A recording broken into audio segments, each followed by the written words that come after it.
On this episode, I'm going to be going over the do's and don'ts if you're planning to notch through a stud or you're going to bore through it. So stay tuned.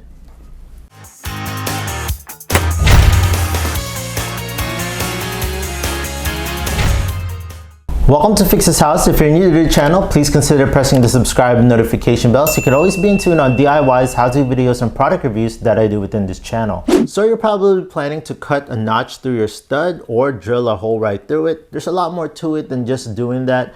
You got to make sure that you're in compliance depending on the code that you're in. Again, my codes and your codes might be different on your certain types of area. That's why we're going to be going over just this International Residential Code Book, which is the 2021 version. I'm going to reference some of the codes that I'm going to be teaching you on this book. So again, it's different per each area, so double make sure on if you're in the right compliance. I'm going to go over on the code book on this one. On this video as well, we're only going to be mentioning the plain stud. This is regular 2x4. It also will, be related to 2x6. Whichever you're doing, it's going to go and apply for the same thing. But I'm not going to be going over the notching and cutting if you're going to do the top plate of your framing or jack studs, trimmers. You can also call it trimmers, or your king stud. We're just going to go over the basic 2x4 framing stud. Before you even plan to notch through your studs or drill holes through them, you want to determine where that stud is located, whether it's going to be on a load-bearing wall or a non-load-bearing wall. So let me show you an example of a load-bearing wall. So let me just show you a simple example here on my mock-up of what a load-bearing wall is. Pretty much load-bearing walls run perpendicular to your ceiling joist. So here's your ceiling joist, for example. Your load-bearing wall runs through this. That means it's pretty much supporting the weight of the second floor above or the ceiling. So that's pretty much a load-bearing wall. A non-load-bearing wall would be the opposite of that. For example, if your wall is running parallel with your ceiling joist, that's pretty much a non-load-bearing wall. But again, that's just a plain simple example. Each houses are built differently, so I highly suggest that you hire a professional to let you know which wall is non-load bearing or which one is load bearing, because that is very, very important. Let's start off first with notching through a stud on a load bearing wall on this mock-up that I have here. Now we're going to be going over the International Residential Code Book. Now this is going to be chapter R602.6 if you want to use that as a reference, and I'll leave it right here, and I'll leave it also in the description down below if you want a reference on all this information that I'm going to be giving you. So if you plan to cut a notch on a stud that's located on a load-bearing wall, the maximum depth that you can cut through it is 25%. Now that also depends on what size 2x6 that you're using. In this example, I'm using a 2x4. Now this is not exactly 4 inches. We already know that if you measure from here to here, it's going to be around 3.5. 2x4 is just the common terms, or the common term that they used for these type of these studs.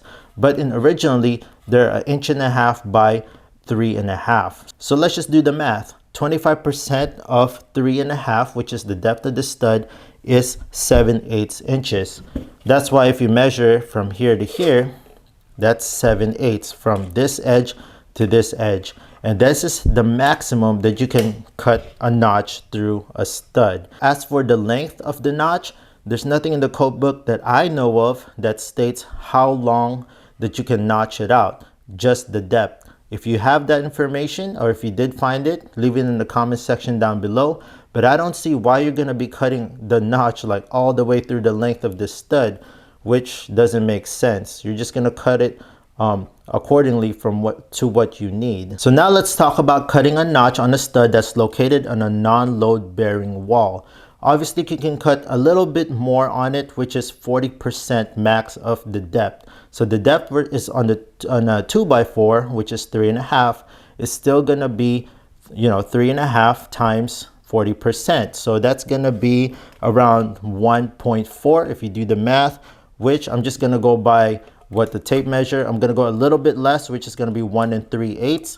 So that's gonna be around right on this area right here. 1, 2, 3, 4. So it's gonna be right here in this area where my thumb is located. That's how deep you can go on a non-load bearing stud. So I hope that makes sense. If you have any questions on cutting a notch and what deep it is, depending on if you have a 2x4, 2x6, it's all going to be different depth, as long as you do the calculations accordingly and you stick within the 20% rule.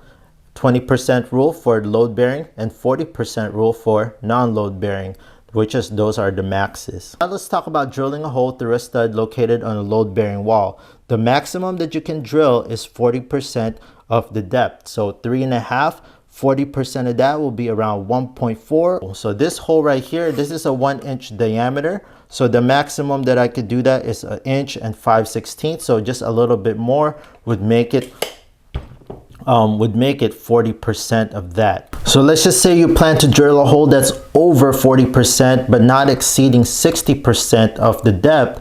You're gonna have to put a double stud, just like what you see here. You're gonna have to double it up. You're only gonna be doing this if you're gonna be drilling a hole that's 40% but no more than 60% of the depth of your stud. So it's gonna be double, just like that.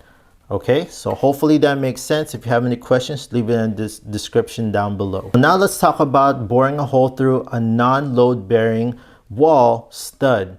The maximum that you can do for a non-load bearing, the hole is 60% of the depth. Okay, so that's the maximum. So 3.5, 60% of that will be around 2.1. So that's close enough to around 2 inches and 1/16 diameter of the depth.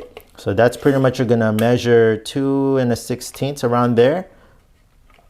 And that's how much you can bore right through that stud. I wanna also mention that whenever you're boring a hole, whether it be a load bearing or a non-load bearing wall, if you're gonna be cutting a hole, make sure that that hole stays away 5/8 minimum on the edge of the stud. Okay, so from measurement from this edge to the edge of this circle is going to be 5/8. Let's just say you want to drill a hole so that a pipe can go through, and it's going to be located less than 1.25 inches from the edge. Let's just say like right around here. So that's going to be the edge of that hole is going to be right around where this pipe is.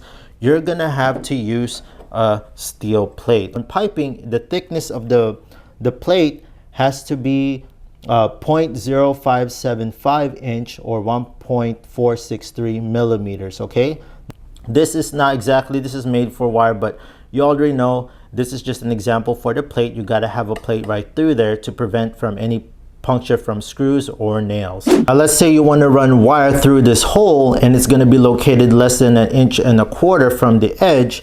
Then you're still going to be required to use a metal plate, just like what you see here. The minimum thickness of the plate that you're going to be using is 0.625 inch steel plate or sleeve. So that's going to be for protection for any type of wiring. Now notice that the differences on the thickness of the plate for piping and electrical is different. Okay, so make sure you take that into account. So here's what you cannot do whenever you bore a hole or a notch on a stud, whether it be load bearing or non-load bearing. You cannot put a notch and a hole on the same area. So this cannot be located on the same cross section. Okay, friends?